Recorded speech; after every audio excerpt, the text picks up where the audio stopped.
그 영어 문장에 이런 말이 있습니다. The show must go on.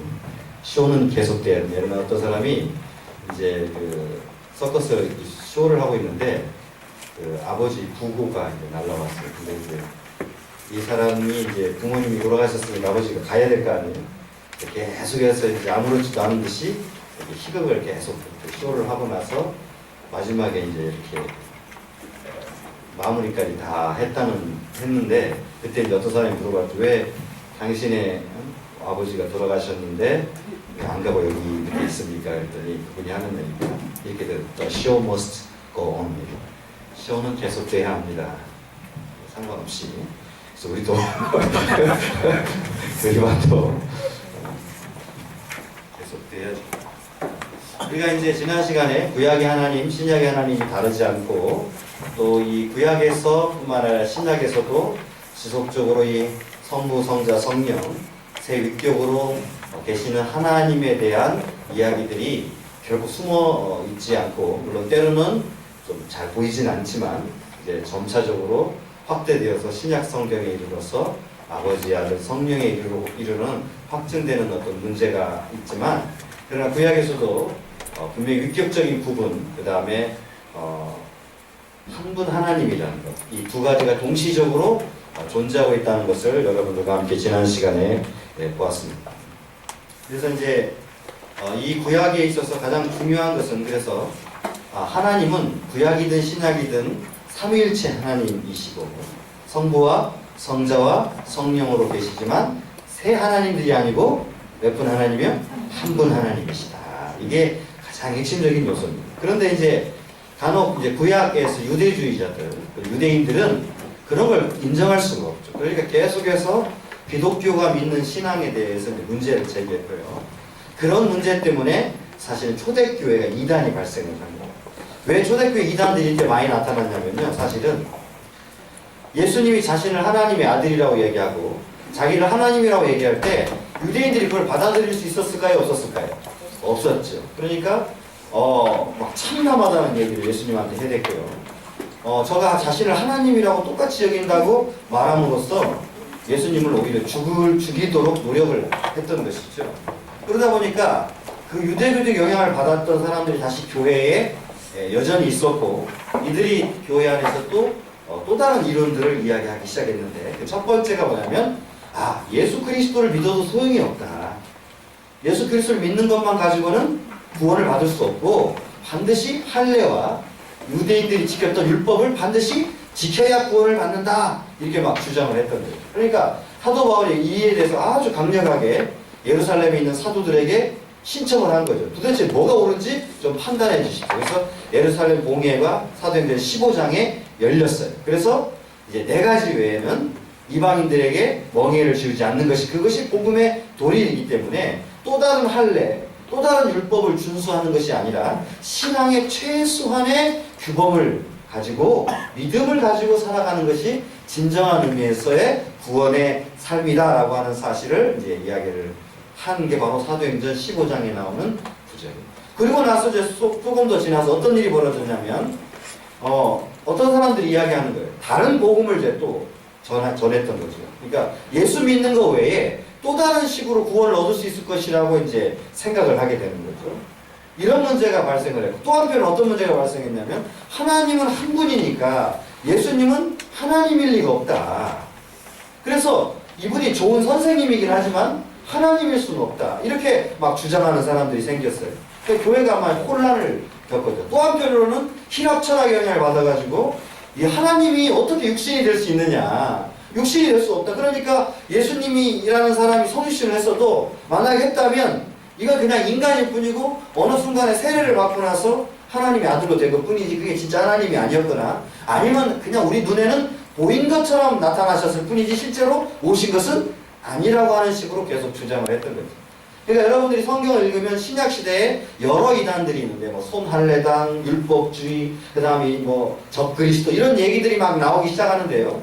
이것들은 다 누구와 관계된 문제들이냐면 예수 그리스도를 어떻게 받아들였느냐에 대한 문제였어요.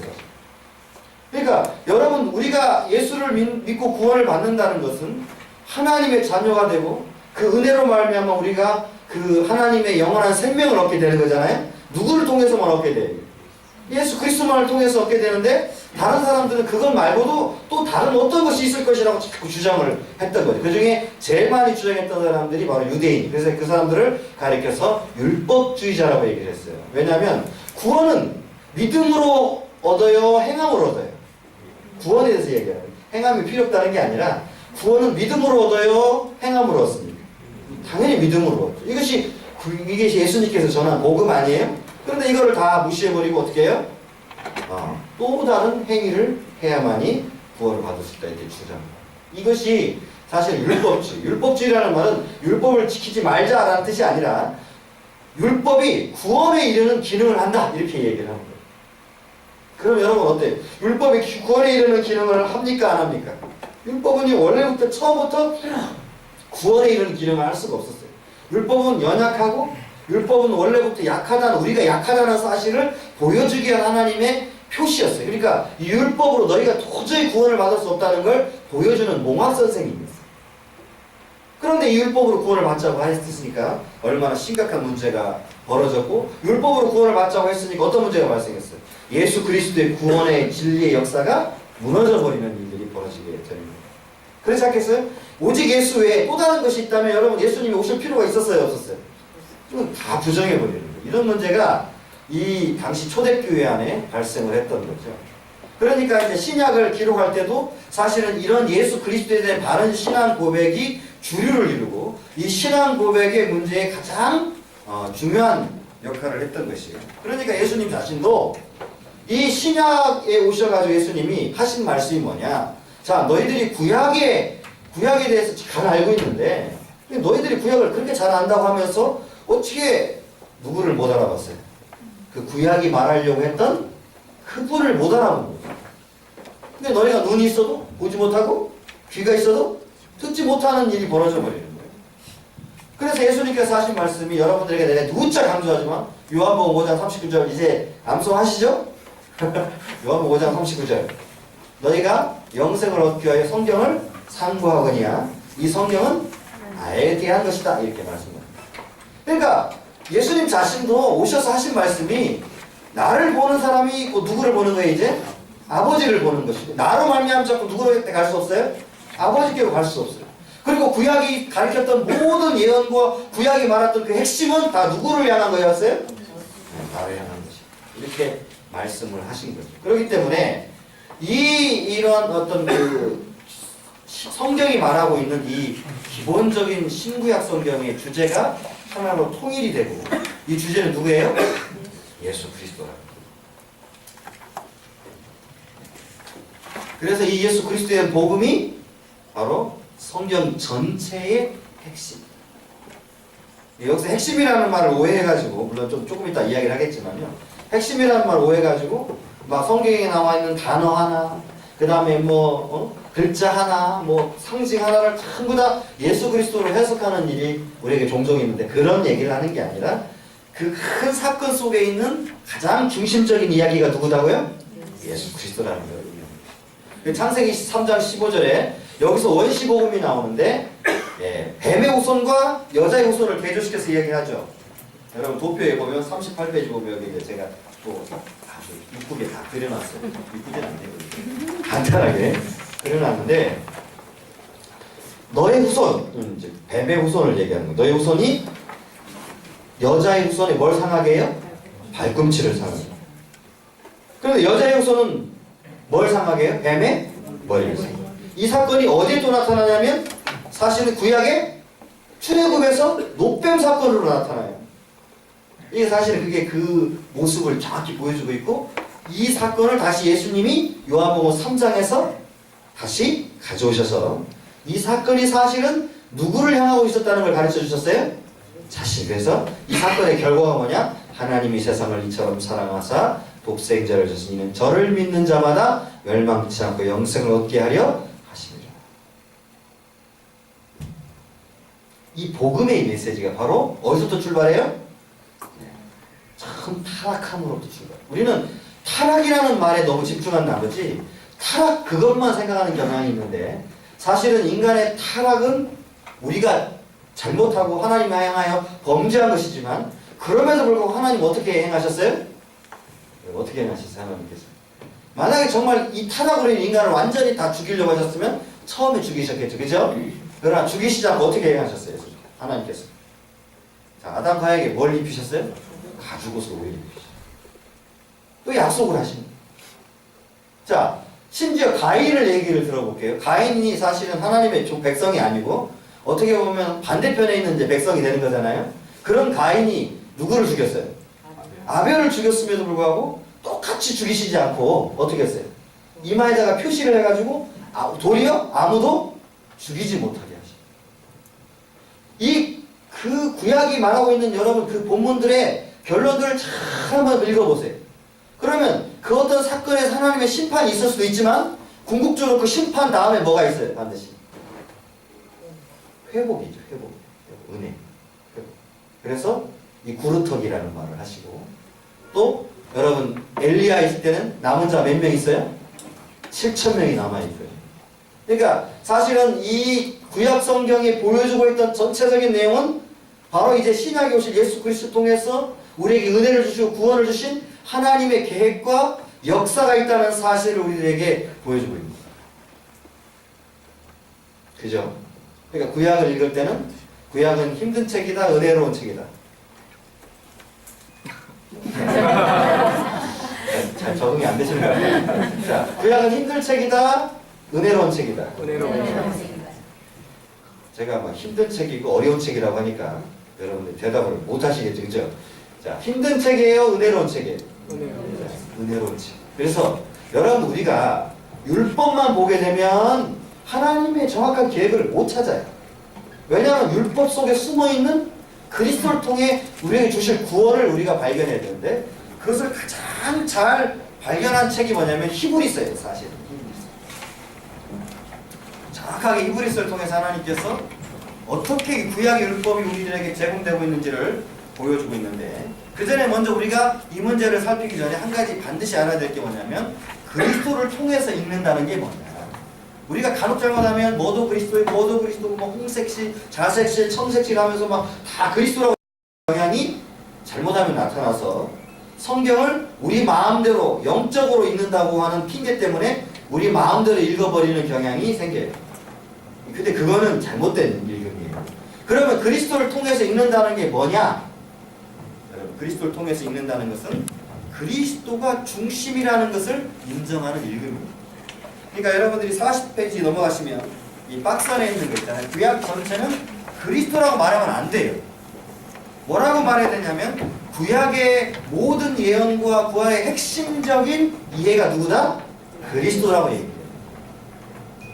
그래서 이 구약의 이야기들을 우리가 읽어내려갈 때 조심스럽게 읽어내요. 자, 그러니까 막 여러분 어떤 사람들이 있었냐면 교부들 중에 노아의 방주 아시죠? 제가 한번 이야기한 것 같은 기억이 나는데 노아의 방주에는 창이 하나 나 있어요. 창, 그죠? 창문 나 있어요, 안 나 있어요? 이게 뭔지 아세요? 이걸 뭐라고 해석한 줄 아시나요? 혹시 그 초대교회에? 자, 지난번에 한번 얘기했는데 기억이 안 나시는가 봐. 이래서 강의를 반복해도 된다는 거지. 자, 이 오리겐이라고 하는 이 교부가요, 이 창을 뭐라고 하냐면 노아의 방주에 나타난 창이 바로 예수님 옆구리에 맞으신 창자국이라고 해석을 했어요. 창자국. 구멍 뚫렸잖아요. 창자국. 여러분 이런 해석을 해야 돼요? 말아야 돼요? 이런 해석을 이야기하는 게 아니래. 예수님 을 통해서 읽는다는 말이 이런 해석을 하라고 읽는 게 아니라 구약의 그 스토리 있잖아요. 구원사에 나타나는 모든 역사의 사실은 그 중심점이 누구다? 그 예수라고 알라고 하는 것입니다. 그러니까 이 창세기 15장, 3장 15절을 중심으로 했던 원시 복음도 그냥 어떤 여자의 후손과 뱀의 후손의 싸움이 아니라 사실은 누가 오셔서 우리의 죄와 허물을 사하여 주실 것이라고 하는 역사를 보여주려고 하셨던 거예요? 예수 그리스도. 이렇게 중심적으로. 그래서 예수님도 누가복음에서 나에 대해서 말한 예언이 어떻게 된다? 성취되어야 한다고 설명을 하십니다. 여러분 제가 맨날 이제 요한복음 3장 5장 39절 그 다음에 누가복음 24장 44절 그거 여러분 저하고 수십 번 하셨죠? 그러니까 예수 그리스도를 통해서 읽는다는 말을 여러분들이 잘못 이해하셔가지고 구약에 있는 단어 하나들을 막 이게 이해가 안 된다고 상징적으로 해석을 해가지고 예수에게 때를 붙이면 전부 다 이상한 해석이 되고 말아버립니다. 그걸 뭐라고 하냐면 따라합시다. 알레고리, 또는 풍유적 해석, 또는 영적 해석. 영적 해석 이렇게 하는데, 그러니까 여러분들이 가끔 이제 우리 내일교회 그런 일이 없지만 여러분들이 가끔 외부에서 설교하시는 분들의 얘기 들어보면 막 구약을 갖다가 막 잘 쪼갠다는 분 계시죠? 영적으로 막 해석을 잘 해주는 분들 있어요, 없어요? 여러분 기도원 데 가면 막 그렇게 해석해 주잖아요. 이런 해석들은 오히려 여러분들의 신앙을 사실 망치는 거예요. 왜냐하면 구약이 원래 가지고 있었던 핵심적인 내용들에서 벗어나서 마치 그것이 핵심으로 자리 잡게 되고 또 그렇게 해석함으로써 우리들이 잘못되게 바라볼 수 있도록 우리의 눈을 이끌고 있기 때문입니다. 따라서 우리가 구약을 바라볼 때 그 중심이 예수 그리스도라는 사실을 인정하지만 우리는 이 본문을 잘 연구해가지고 어떻게 이 본문이 해석되고 이 본문이 이해되느냐를 근거로 해서 예수 그리스도를 발견해야 됩니다. 아시겠죠? 그냥 무조건 영적인 해석 여러분 좋아하면 안 됩니다. 좋아하시려고 그러시는지. 자, 그래서 구약의 히브리서가 우리들에게 보여주는 바대로 그러면 어떤 것이 진짜로 구약이 우리들에게 말하려고 했던 것이냐? 그 이야기가 나와야 될 거 아니에요, 그죠? 네, 그 첫 번째 이야기가 이제 여러분 40페이지에 나옵니다. 자, 히브리서의 증명은 뭐냐? 히브리서 5장과 10장 사이에 물론 1장부터 나오지만 구체적으로 5장과 10장인데 1장부터 10장, 11장 이 믿음의 장이 나오기 전까지 이 히브리서가 말하려고 하는 건 두 가지. 따라해봅시다. 구약의 선포가 그리스도 안에서 완성됐다는 것. 두 번째, 구약의 율법이 전적으로 그리스도에게 귀결된다는 것. 이 두 가지를 잊어버리면 안 돼요. 자, 우리 한번 외워볼까요? 첫째, 구약의 선포가 그리스도 안에서 완성됐다. 자, 그러면 이걸 간략하게 이야기하면 그리스도 안에서, 구약은 그리스도 안에서 완성됨, 성취라고 얘기하는 거예요. 두 번째는 뭐예요? 율법이 사실은 누구에게로 돌아간다요? 그리스도에게로. 그리스도에게로 돌아간다. 이렇게 됩니다. 그러니까 구약을 다른 식으로 읽으면 안 되고 이 두 가지를 중심으로서 읽어야 된다는 걸 히브리서가 정확하게 보여주고 있는데요. 거기 첫째, 둘째, 셋째로 이렇게 나오죠. 넷째로 첫째, 먼저 히브리서 기자는 천사와 비교했는데요. 예수 그리스도를 어떻게 비교했냐면 천사는 뭐예요? 피조물이죠. 예수 그리스도는 하나님의 아들. 비교할 수 있어요, 없어요? 네. 어디 성경 구절에 구약 어디 성경 구절에 천사를 내 아들이라고 했나 이 말이에요. 그런 구절이 있어요, 없어요? 구약에서 있어요, 없어요? 없어요. 천사는 하나님의 아들이라고 불릴 수 있어요, 없어요? 여러분 오늘 실망치 않고 오늘도 아주 소극적인 자세를 보이는데, 자, 천사가 그러니까 하나님이 될 수는 없어요. 그러니까 아들과 천사는 분명히 구분되어 있을 뿐만 아니라 천사를 아들이라고 하지도 않고 아들을 천사라고 하지도 않죠. 그러므로 천사 숭배를 강력하게 히브리서에서는 비판했어요. 네. 천사는 숭배의 대상이 아니다. 아시겠어요? 네. 천사는 숭배의 대상이 아니다. 여러분들이 그거를 잘 기억하시고, 따라서 천사와 그리스도를 비교함으로써 그리스도의 탁월성을 설명합니다. 그분은 하나님이심으로 피조물과 같지 않다. 절대 그렇게 될 수도 없다. 두 번째, 이제 제사장이 되세요. 구약에는 또 제사장 이야기가 많이 나오잖아요. 그러면 대제사장은 누구를 쫓아가 나가게 돼요? 아론이죠, 아론. 예수. 이게 오늘 날씨가 너무 좋아서 우리 성도님들이 밖으로 저한테 이야기하신 분만 한 3분 되죠. 오늘 못 와요. 3분 되시는데 그것 말고도 밖이 좋아서 야외로 가신 분들도 계시는가 봐. 썰렁하잖아요. 원래는 이 정도까지는 아니었는데 거기다가 아주 소극적인 모습으로 그래서 아예 이 교리반을 말아드시려고 아주 적극적인 의도를 보이고, 여러분 혹시 사주받아 놓으신 거 아니죠? 다른 분들한테 사주받아 놓으신 거 아니죠? 저 부서 막아드리는다. 자, 적극적으로 대답을 좀 해주세요. 그러잖아요. 어때요, 여러분? 힘들죠? 너무 더워가지고. 그것도 대답을 안 하시네요. 네. 여러분이 대답을 하시면 제가 딴 얘기를 안 하고 좋은 얘기를 하는데 여러분 대답을 자꾸 안 하니까 제가 딴 얘기를 하게 되는 그런 불상사가 벌어지는 것 같아요. 자꾸. 이거 대답을 하셔야 돼요. 왜냐하면 여러분 보고 프로라는 거 아니잖아요. 그죠? 대답을 하심으로써 여러분 익히셔야 돼요. 자, 첫 번째는 뭐라고? 천사와 누구를 비교했다고요? 그리스도. 그래서 거기에서 뭘 얘기하셨어요? 그리스도의 탁월성. 비교할 수가 없어요. 그리스도와 천사는. 왜? 그분은 하나님이시고 하나님의 아들이시고. 두 번째, 이제 제사장과 비교했어요. 구약의 상징적인 가장 중요한 인물이 뭐냐면 대제사장이잖아요. 그죠? 제사장이요 1년에 한 번 대속죄일 날 들어가서 이스라엘 모든 죄와 제사장의 죄들을 다 사하거든요. 원래 그게 가장 중요한 제사였어요. 나중에 번제, 화목제, 소제, 속건 이런 것들은 부수적인 제사였고요. 실제로 구약에서 가장 중요한 제사는 뭐였냐면 욤키푸르라고 대속죄일 날 드렸던 대제사장이 어디에 들어가요? 지성소에 들어가는 그날이 이스라엘은 가장 중요한 날이었어요. 왜냐하면 그 피가 사실은 이스라엘의 죄를 속한다는 거였거든요. 따라서 1년에 한 차례 지성소에 들어가는 이 대제사장의 역할은 너무나도 중요했기 때문에 범죄한 대제사장이 있었으면 어떻게 될까요? 그 제사장, 그 지성소에서 죽었어요. 그래서 이 발목에다 뭘 달고 들어갔냐면 줄과 방울을 달았어요. 방울. 그래가지고 안 옮기면 잡아다니면 죽어가지고. 그래서 여기다 방울을. 왜냐면 거기는 너무 거룩한 곳이었기 때문에 사람들이 죽으면 또 들어가면 안 되잖아요. 죽으면 데려 나올 수 없잖아요. 어차피 들어가면 또 죽으니까. 그러니까 아예 처음부터 대제사장의 발목에다가 줄과 방울을 달았어요. 그래서 지성소 휘장 있죠. 휘장 밖에서 줄을 딱 입고 있다가 소리가 안 나면 그걸 끄집어들어요. 근데 졸고 있었으면 다시 소리를 냈겠죠? 그러면 이제 다시 안 잡아내는데 만약에 죽었으면 잡아다니면 어떻게 되겠어요? 그대로 따라오겠죠. 그래서 그 제사장의 시체를 빼오기 위해서 처음부터 거룩한 곳에 들어가기 위해서 발목에다가 이 줄과 방울을 달았는데 이날을 히브리어로 욤키푸라고 해요. 욤키푸. 뭐냐면 욤이라는 말 날짜라고 하고 키푸라고 하는 대속죄라는 말인데 그래서 대속죄일이라는 날짜가 그 날이 되게 중요했어요. 이날은 일반 제사장은 들어갈 수 있어요 없어요? 절대 못 들어가요. 일반 제사장은 아예 거기 들어갈 엄두도 못 내요. 누구만? 제사장 중에서도 가장 높이 있는 대제사장만 1년에 한 차례 3번 들어가게 되어 있어요. 그래가지고 이스라엘 백성의 죄와 제사장의 죄와 대제사장의 죄를 회개하고 사함을 받고 나와요. 이 날을 근거로 해서 번제, 화목제, 속건제 이렇게 나오는 거예요. 사실.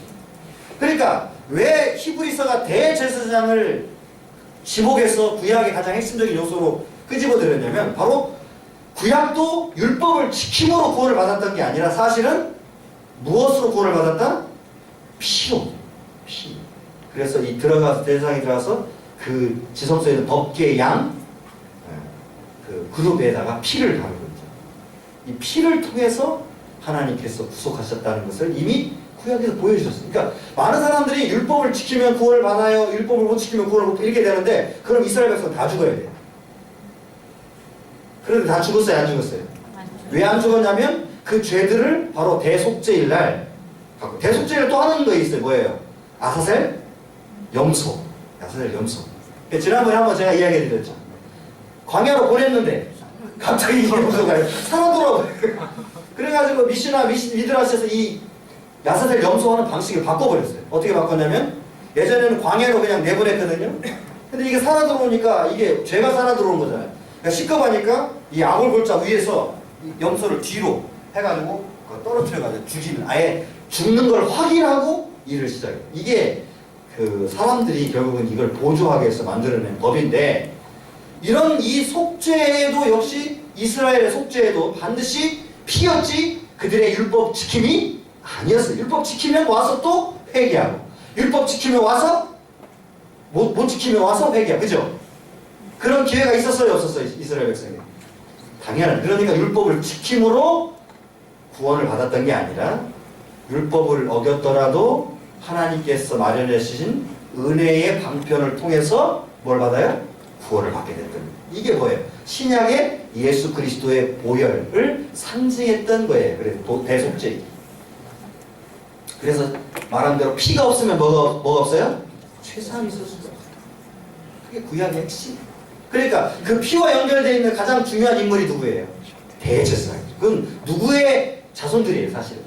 아론의 반차. 그러니까 아론의 반차를 쫓아서 난 이 대제사장과 이 살렘 왕이었던 멜기세덱의 반차를 쫓아서 난 예수 그리스도라고 이 두 존재를 비교했어요.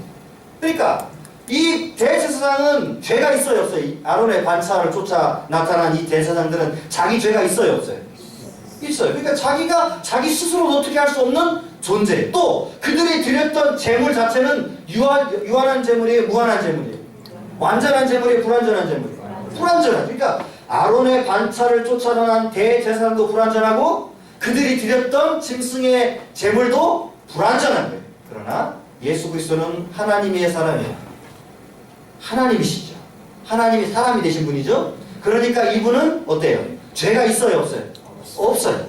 그러니까 이분 자신이 또 대제사장이니까 죄 없는 대제사장에다가 또 누구를 드렸어요? 자기 자신을 드렸어요. 이 재물은 완전해요, 불완전해요? 완전하죠. 그러니까 이 속죄의 기능이 완전하게 되니까 구약의 아론의 제사장은 사실은 모형이었어요. 앞으로 오실 예수 그리스도가 우리의 죄와 허물을 위해서 자신이 스스로 대제사장이 되면서 자신이 스스로 자신을 제물로 바치는 일을 보여주는 핵심적인 일이었어요. 그래서 이 둘을 비교해서 어떻게 했어요? 그리스도의 제사장직은 완전하셨다. 그러나 아론의 반차는 불완전. 여러분, 예수님이 자신이 대제사장직을 행하시는 일을 미리 자신이 또 보여준 일이 있어요. 신약 성경 안에서. 뭘 것 같아요? 대한민국 우리 사람들은요, 다 사지선다형을 주지 않으면 침묵을 해요. 다 사지선다형을 줘야 돼요. 1번에 최소한 양쪽으로. 여러분, 예수님께서 자신이 대제사장직을 이렇게 수행할 것이라는 걸 상징적으로 보여준 장면이 또 있는데 그것이 잡히시기 전날 밤에 그 일을 행하셨어요. 무슨 뭐죠? 성찬식. 자, 그래서 떡을 띄어가지고 어떻게 했어요? 주시고 잔을 따라서 주시면서 뭐라고 그랬어요? 이것은 너희를 위하여 흘릴 내 몸이다. 이것은 너희를 위하여 흘릴 내 피다. 이것을 먹고 마시는 자가 영원한 생명을 얻으리라. 이거는 어디서부터 뭐예요? 그날이 무슨 날인지 아세요? 혹시 여러분 그날? 네, 그날이 바로 유월절이죠. 예수님께서 그 일을 행하신 날이 유월절 기간이었어요. 그러면 유월절 기간은 어디로 넘어가야 돼요? 다시 구약으로 넘어가야죠? 어디로 넘어가야 돼요? 출애굽기의 장자 10번째 재앙으로 넘어가요. 거기서 또 정확히 보여지고 있죠. 자, 양고기를 어떻게 해야 돼요? 가족끼리 다 먹어야 되고 그 피를 어디다 발라야 돼요? 문설주에 바르면 죽음이 어떻게 해요? 건너간다. 그래서 넘어간다고 해서 유월절 우리말 원래 파스카입니다. 파스카인데 유월절 넘어간다고 해서 유월절이 된 거예요. 자, 이걸 왜 넘어갈까요? 죽음이. 여러분 잘 생각해요. 죽음이 왜 물을 넘어갔을까요? 담을. 피 때문에. 이 피는 그냥 피를 상징했던 게 아니라 사실 누구의 피를 의미했던 거예요? 예수. 이제 앞으로 그가 피를 흘리고 십자가에서 피를 흘렸었잖아요. 그러고 나면 이제 그 예수 그리스도를 믿는 자마다 멸망치 않고 영생을 간헐적으로 유대인들에게서는 간헐적으로 장자의 죽음을 면하게 된 거지만 이제 앞으로 예수 그리스도 완전한 대제사장이시요 이 제사를 자신의 몸으로 이루실 그분이 오시면 이제 누구든지 그를 믿으면 어떻게 돼요? 죽음이 영원히 그를 종속시키지 못하게 된다. 그 죽음을 밟아버릴 것이다. 그래서 뱀의 머리를 어떻게 해요? 밟아버려. 사망아 너 쏘는 것이 어디냐? 그게 뱀이잖아요 사실은. 사망이 쏘아요? 뱀이 쏘아요? 뱀이 물죠.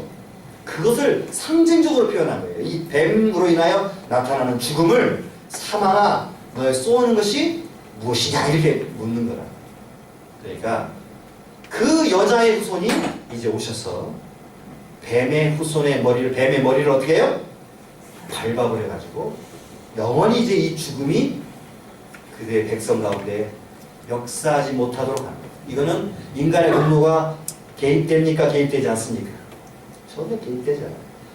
모든 역사 가운데 보세요. 이것을 상징했던 모든 구약의 스토리가 한 번도 인간의 공로와 인간의 역사가 개입되도록 했어요? 안 했어요? 안 했어요. 전적인 하나님의 은혜로 그들에게 역사하십니다. 너는 먹어라. 그냥 먹고 문설주에 피를 팔아. 여러분 구약의 출애굽에서도 어땠어요? 불뱀이 와서 딱 물었을 때도 어땠어요? 그냥 뭔가 너희가 공로가 필요한 게 아니라 뭐라고 한 거예요? 그냥 봐라 말해. 그걸 예수님께서 정확하게 뭐라고 했냐면 하나님이 세상을 이처럼 사랑하사 독생자를 주신 이는 저를 믿는 자마다 멸망치 않고 영생을 얻게 하려 하십니다. 믿는 자는 이미 심판을 받지 않으면 영생에 이르렀고 믿지 않는 자는 믿지 않음으로 이미 심판에 이르게 되어버립니다. 이제 우리의 구원의 방식은 우리가 무엇을 하고 어떤 행위를 해서가 아니라 하나님의 약속을 믿고 그 약속에 따라 우리가 그것을 받아들임으로 이루어지는 거예요. 믿음은 그래서 수납이 따라했어요. 믿음은 말씀에 대한 수납이다. 예, 그렇습니다. 그래서 여러분이 뭐라고 대답해요? 설교 끝에 항상 아멘. 그게 아멘이 예, 그렇게 되기를 원합니다. 그렇습니다. 그것이 동의예요. 동의. 그러므로 믿음은 뭐냐? 하나님의 약속 말씀처럼 이제 내 아들을 통해 그가 영원한 생명의 근거를 너희들에게 제공해 줄 테니까 너희들은 그저 그거를 아멘으로 수납해라. 이것이 바로 복음의 약속입니다. 다른 어떤 인간의 행위와 결과로 집약되는 게 아니라 그 그리스도의 공로로 인해서 하나님의 사랑이 우리들에게 전달이 됩니다. 여러분은 예수 그리스도의 보혈의 공로를 믿으십니까? 여러분은 그렇게 단순하게 성경은 이야기를 하고 있습니다. 그러니까 내가 구원을 받았느니 안 받았느니를 말할 필요가 없어요. 여러분 두려워할 게 아니에요. 구원파들이 자꾸 와가지고 당신 언제 거듭났습니까? 중생했습니까? 외쳐도 이제 여러분들은 속아 넘어가지 않죠? 그죠? 여러분 구원받은 존재들이죠? 왜요? 믿기 때문에. 따라하시죠. 믿기 때문에. 나는 구원받았다. 그 믿음은 누구의 선물이에요? 하나님의 선물이에요. 이 믿는 것도 공로가 될 수 없고 아무도 자랑치 못하게 하려고 주신 거예요. 자, 왜 믿음을 통해서 우리에게 구원을 하도록 주셨냐면 재밌어요. 자, 뭐 하라고요? 아무도 자랑치? 자, 에베소 2장 8절 9절 한번 읽어봅시다. 우리 다시 한번. 우리는 무한 반복 리필. 네? 여러분 그런 식당 가면 좋죠? 우리 교리반은 성경 무한 반복, 무한 리필. 여러분들 완전히 머릿속에 누가 탁 찌르면 술술술 나올 때까지 무한 반복, 무한 리필. 자, 에베소 2장 8절 9절 시작. 너희는 그 은혜의 믿음으로 말미암아 구원을 받았으니 그것은 너희에게서 난 것이 아니요 하나님의 선물이라. 누구든지 저 사람을 죄악하게 하니라. 여러분 바로 하나님께서 우리에게 믿음을 주신 이유는요 행위를 자랑하지 말라고 주신 거예요. 구원을 얻을 때 우리 행위가 들어가지 않고 뭐로만 구원을 얻는 거예요? 하나님의 은혜로만 구원을 얻는다는 걸 설명하기 위해서 우리에게 믿음을 주신 거예요. 다른 건 안 돼. 어떤 사람은 내가 봤어요. 어떤 사람은 내가 내 눈으로 똑바로 봤는데 그것이 그렇게 있었어요. 소용없다는 거예요. 그게 아니라는 거예요. 하나님이 하신 말씀을 받아들이면 뭘 받아요? 구원을 받아요. 단순해. 아무도 우리들의 행위를 자랑하지 못해요. 하나님 내가 이렇게 행동했어요. 하나님 내가 저만큼 삶을 살았어요. 하나님 내가 저렇게 살았어요가 아니라 삶이 필요 없다는 얘기를 하는 건 아닙니다. 지금 얘기하는 건 구원의 방식을 얘기하는 거예요. 상관없이 하나님이 원하시는 자들에게 뭘 주셨어요? 믿음을 주셔서 이 믿음을 통해서 구원을 받도록. 그러니까 구원의 확신이 있느냐 없느냐가 우리를 구원하는 게 아니라 우리에게 주신 믿음이 있느냐 없느냐가 우리에게 그 약속의 성취를 이루는 거예요. 따라서 믿음은 그래서 우리 개혁파 신학자들은 믿음은 비어있는 두 손이라고 했어요. 왜냐하면 아무 기능을 안 해요. 비어있어요. 그냥 하나님 은혜를 주시면 받는 방식에 불과합니다. 우리가 어떤 것도 행하지 않아요. 그냥 하나님 은혜를 주시면 이러고 있다가 그 손에 딱 쥐어지면 손을 받으면 되는 거예요. 이것이 믿음이다 이렇게 설명해요. 왜냐하면 일반적으로 알미니안주의자들이 믿음에 대해서 강조를 했어요. 그 사람이 스스로 믿고 믿었으므로 하나님이 그를 택했다 이렇게 거꾸로 얘기를 했어요. 그러다 보니까 성경은 그렇게 말하고 있지 않거든요.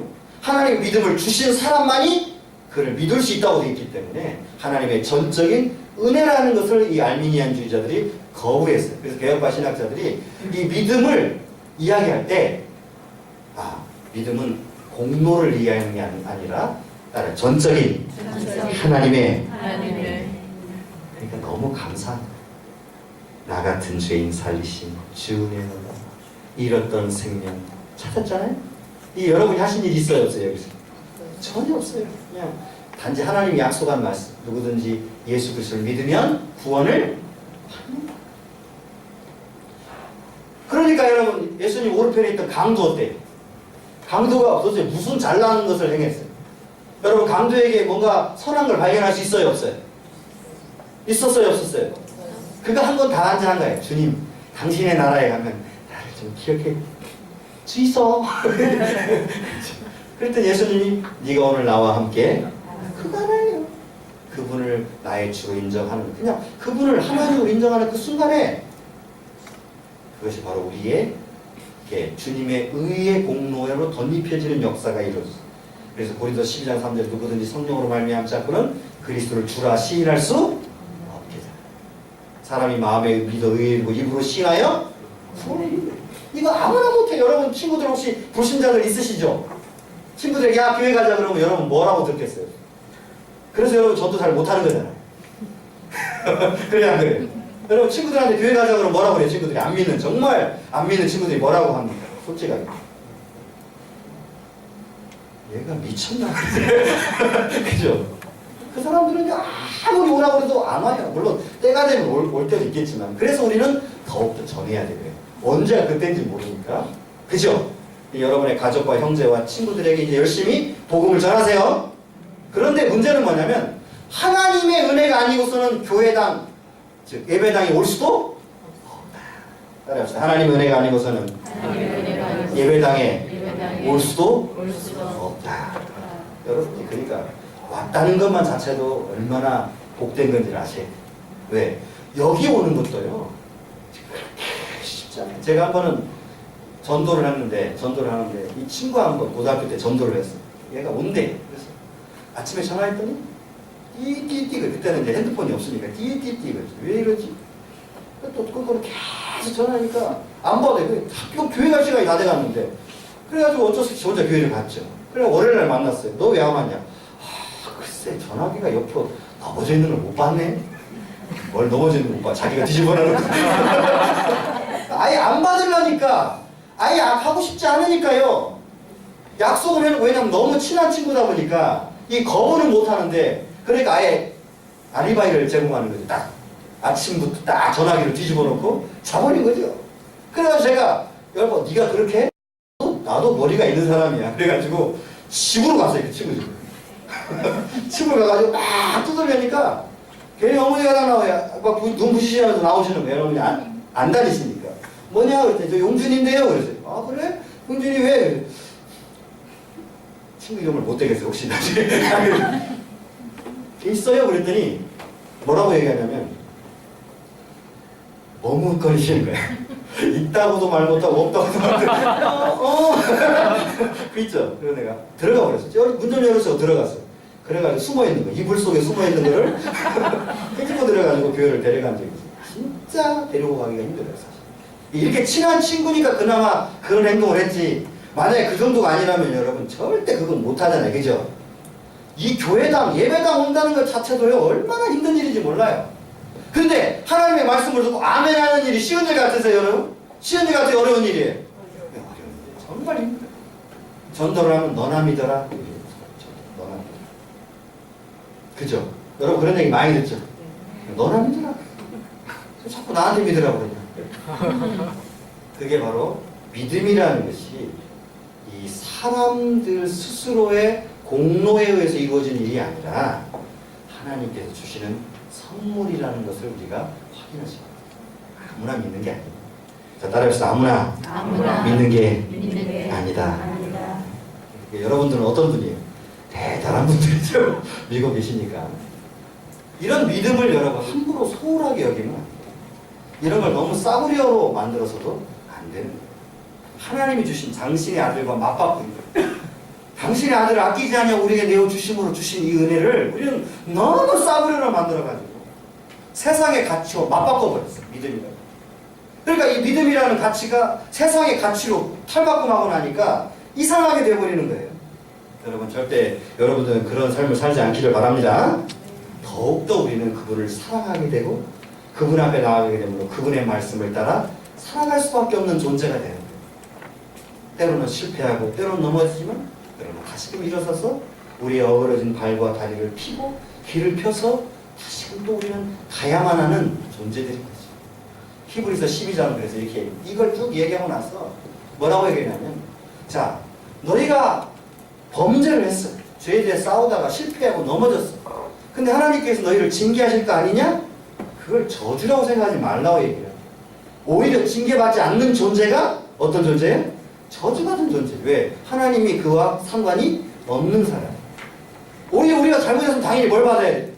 징계를 받아야 돼. 징계를 받아야 여전히 하나님이 우리를 아직도 사랑하고 계십니다. 아직도 하나님이 혹시 여러분들을 징계하고 계신다면, 여러분 첫 번째 그리스도를 위해서 고난, 그리스도를 위해서 고난을 받는다면 정말 잘하시는 거지만, 혹 여러분의 삶에서 실수하다가 넘어져서 여러분 자신의 실수 때문에 또는 죄악 때문에 혹시 넘어졌더라도, 여러분 혹시 하나님이 그것 때문에 여러분을 징계하신다면, 여러분 그 징계가 여러분들을 향한 저주가 아니라 하나님이 여전히 여러분을 사랑한다는 사랑의 표시라는 사실을 잊어서는 안 됩니다. 하나님과 관계가 없다면 하나님은 결코 여러분을 징계하지 않으시겠죠. 그러니까 평화로다. 역시 여러분 삶이 죄를 지어도, 여러분 삶이 여러분 하나님의 말씀을 잘 깨달았어도 이렇게 계속해서 죄를 짓고 살아가는데 혹시 평안하다면 그게 더 문제인 거예요. 어때요? 그렇죠? 대답을 안 해. 징계 얘기를 하니까 대답을 안 하죠. 절대. 어때요? 그렇습니까? 안 그렇습니까? 그러니까 우리의 삶이 첫 번째 그리스도를 고난받는 게 가장 우선적인 목표지만, 그러나 그렇지 않다고 우리의 실수와 잘못이 있다고 할지라도 혹시 우리가 징계받는 일이나 여러분 결코 여러분의 삶이 저주받았다고 생각하지 마십시오. 아직은 기회가 있는 거예요. 아시겠죠?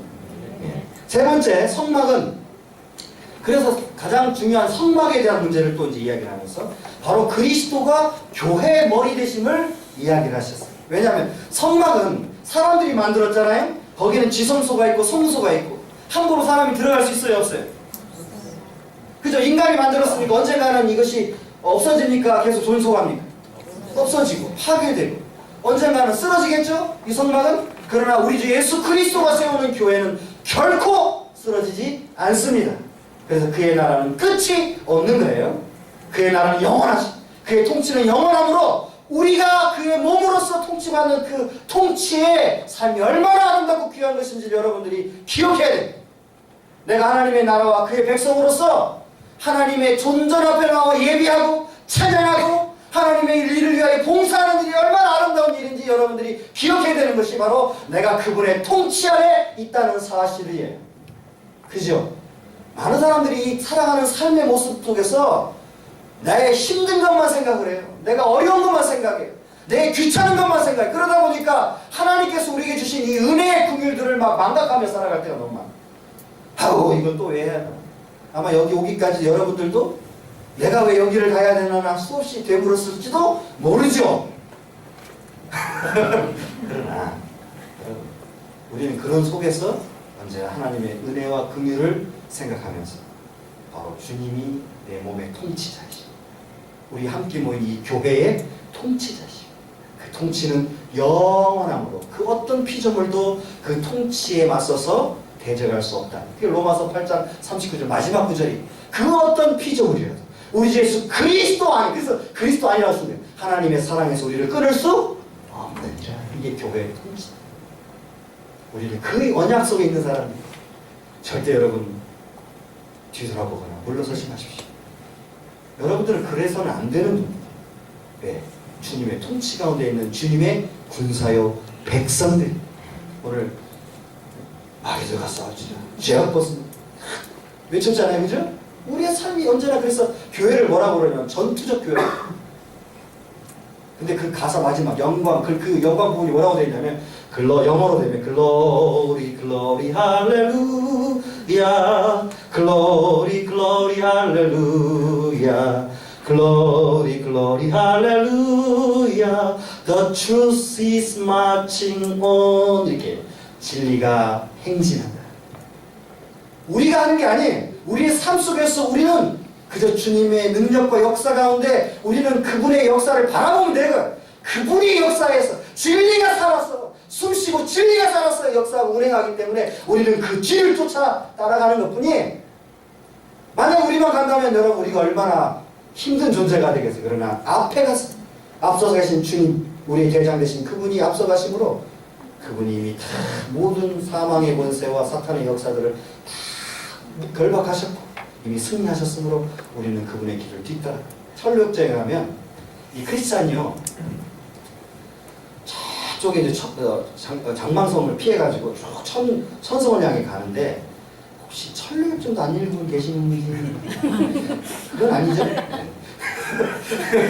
장망성을 향해 가는데 저쪽에서 사자가 깜짝 놀래가지고 도덕마을로 갔다가 죽으라고 고생하고요. 다시 와서 딱 봤는데 사자가 어떻게 돼 있어요? 목줄이 묶여가지고 그냥 지나가서 아무 상관없게 돼요. 여러분, 지금 사탄이라는 게 우리에게 그렇게 공포심을 주고 우리를 공격할 것처럼 으르렁대지만 이미 그리스도께서 십자가의 권세로 이미 그것들을 결박해 놓으셨어요. 절대 그것들은 우리 믿음 안에 있는 우리 형제와 자매들의 삶 속에서 어떤 해를 미칠 수 없어요. 우리가 거기에 속아 넘어갔어요. 우리 자신들의 삶을 포기할 뿐이에요. 사실 그게 아닙니다. 여러분, 바라보십시오. 우리 주 예수 그리스도의 능력이 그 어떤 것보다 위대하다. 우리 주 예수 그리스도의 그 통치가 어떤 통치보다도 완전하다는, 그러니까 세상의 장막, 정말 하나님이 인지하셨던 그 장막과 성소도 이 세상의 것임으로 무너지고 없어질 수 있지만 우리 주 예수 그리스도가 머리가 되시는 교회는 결코 무너지지 않는다. 이게 히브리서에 말하려고 하는 그리스도와 장막과의 그 완전한 하나님의 성전으로서의 그리스도를 비교했어요. 도저히 비교할 수 없는 것이죠. 네 번째로는 율법과 비교했는데, 사실은 율법은 이 복음의 모형. 그걸 여러분이 바라보면서 아이고 좋네, 그걸 바라보면서 왜 이러신데, 이러면 여러분 율법을 잘 본 거다 잘못 본 거다? 잘못. 그 속에 있는 우리 주 예수 그리스도의 하나님께서 역사하신 그리스도의 은혜, 그리고 있을 성령의 역사를 그 속에서 발견하게 되면 성경을 잘 읽으신 거예요. 그런데 만약에 그것이 아니라 자꾸 여러분들을 쫓으면 그것은 이미 우리가 눈을 잘못 뜨고 성경을 읽고 있는 것입니다.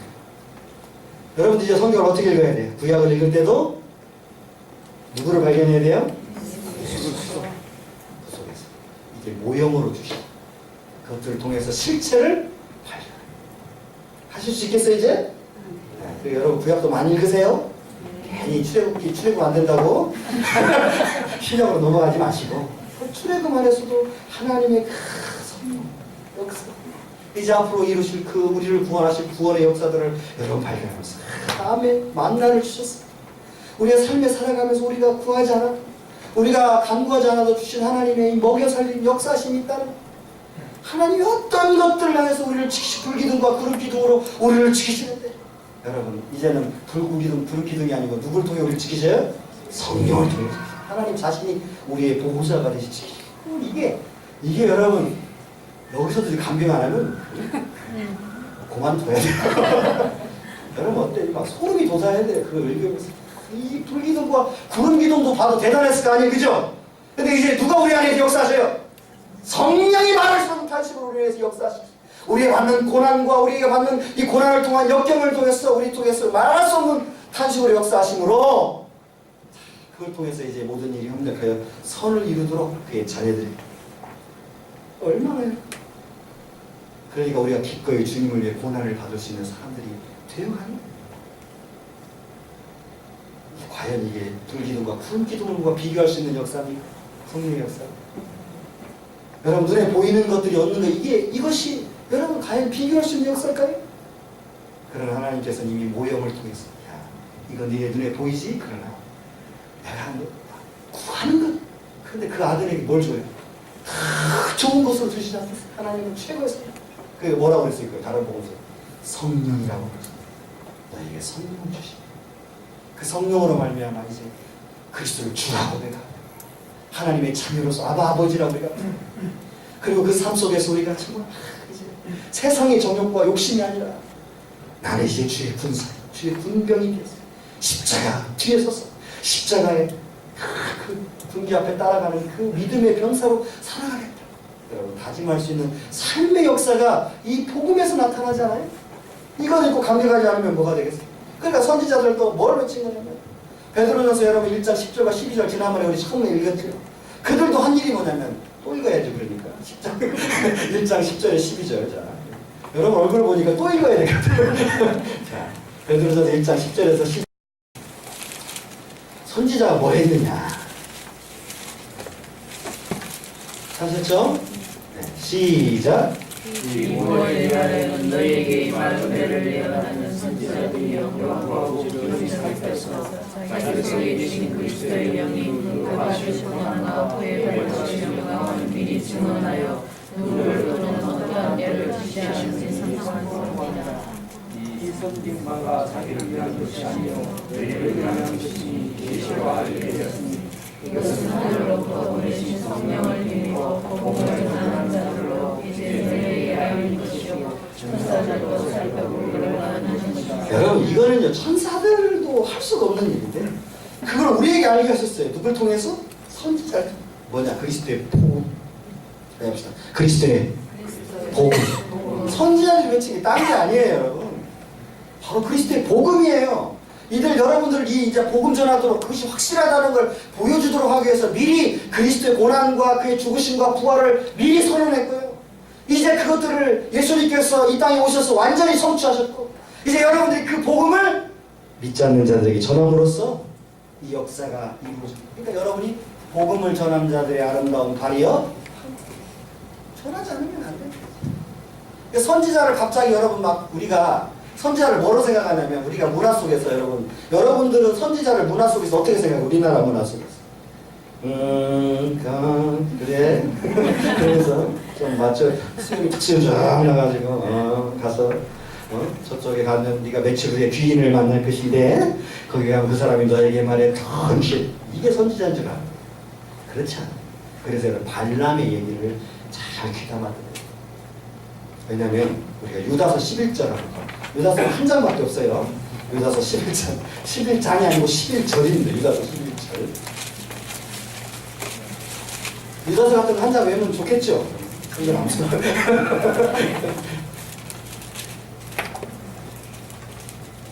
제가 헬라어로 성경 찾으시면서 들으세요. 제가 헬라어로 성경을 암송할 때 제일 사실은 뭘 암송할까 하다가 또 보니까 빌레몬서가 한 장이 있더라고요. 요거다. 그거 딱 외기 시작했는데 세상 25절이나 있는. 나중에 보니까 요한 2서가 더 짧은 거예요. 그래가지고 참. 여러분 읽어보자. 시작. 진짜 이 사람들이여 가인의 길에 행하였으며 삭사를 위하여 발람의 악을 줄기로 몰려갔으며 원래 계획을 따라 멸망을 받았다. 자, 발람이 좋은 여러분들이 그 발람의 이야기를 보면 어떻게 발람이 선지자 같죠? 그런데 지금 성경은 뭐라고 얘기하고 있어요, 이 사람? 싹군이라고 해요, 싹군. 그래서 영어 성경은요, 원래는 히브리어는 선지자는 나비 하나밖에 없어요. 그런데 이 구약 성경에서 이 영어 성경은 이 발람 선지자를 설명하기 위해서 프로펫이라는 말을 쓴 게 아니고 프로펫이라는 말을 쓴 게 아니고 수세이어라는 말을 썼어요. 이게 뭐냐 주술가. 그러니까 이상 우상의 선지자나 또는 이상하게 막 귀신 들려가지고 말하는 사람을 일컫는 수세이어라는 말을 썼어요. 왜 이렇게 구분했었냐면 신약이 이 발람을 가리켜서 이게 싹을 받아먹고 하나님의 진리를 왜곡한 존재다고 선언을 해버렸기 때문에 지금 우리 신학자들이 이 단어를 보면 이 사람은 선지자라고 써있고 있지만 그러나 정확한 의미의 선지자도 아니다. 아니고 이 사람은 그냥 주술가다 이렇게 이야기해요. 그게 정확한 번역입니다. 또 사실. 그러니까 우리가 선지자를 막 미래의 어떤 일이나 자신의 어떤 좋은 일, 나쁜 일을 이야기하는 것처럼 생각하는데 그렇지 않아요. 선지자는 원래 하나님의 말씀을 해석하는. 그러니까 언제나 어디로 돌아가야 돼요? 토라. 모세 오경이거든요. 토라라는 말 여러분 잊지 마세요. 토라가 뭐라고요? 그렇죠. 여러분 유식해져야 돼, 그죠? 토라로 돌아가. 자, 선지자가 예언을 했어요. 그럼 이게 어떻게 하나님의 말씀이지? 하나님이 보낸 선지자인지 어떻게 알아요? 어떻게 할까요? 구약의 많은 선지자들이 시드기야는 뺨도 맞았죠? 예언을 해고도 가짜 선지자한테 뺨도 맞았어요. 어떻게 할 거예요? 어떻게 하면 알까요? 그게 신명기 18장에 나옵니다. 그 비밀. 근데 여기 이제 여러분 42페이지 보면 성취와 험증함이 그 험증이 뭐냐면 반드시 근거가 있어요. 험증은 뭐냐면 반드시 성취는 뭐냐면 반드시 이루어져야 돼요. 그러니까 하나님의 말씀이라면 100% 이루어져야 돼요? 50%나 이루어져도 돼요? 진짜 하나님의 말씀 100% 이루어져야 되고 거기는 그냥 이루어지냐 안 이루어지냐 문제가 아니라 반드시 뭐가 있어야 돼요? 험증함. 즉 뭐냐면 근거가 있어야 돼요. 그게 뭐였냐면 선지자들에게 토라였어요. 토라. 그죠? 이스라엘 백성이 야 너는 잘못했어. 하나님께 돌아와 할 때 그 기준이 뭐였어요? 토라잖아요. 모세 오경의 근거에서 하나님이 율법을 주셨으니까 그 율법에 근거해서 너는 이렇게 패역한 백성이 되었으니까 하나님께로 어떻게 하나? 돌아오라고 말씀하죠. 그 근거가 뭐였어요? 근거가 토라였어요. 오늘까지 마무리했어야 되는데 벌써 끝날 시간이 됐습니다. 여러분 그러니까 제가 신약을 다음 시간에 하면서 간략하게 구약을 마무리를 좀 짓도록 할 텐데 여러분 약속드리고요.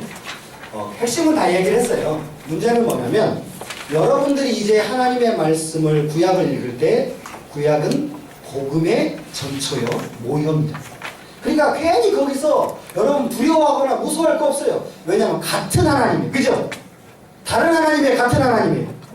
똑같은 얘기예요. 단지 하나는 우리가 알기 쉽도록 모형으로 주신 거고 하나는 예수 그리스도를 통해서 실체적으로 드러나는 거예요. 구약을 읽을 때 여러분들이 복음을 읽어야지 구약을 읽을 때 여러분들이 단순히 행위의 어떤 문제로 읽어서는 안 된다.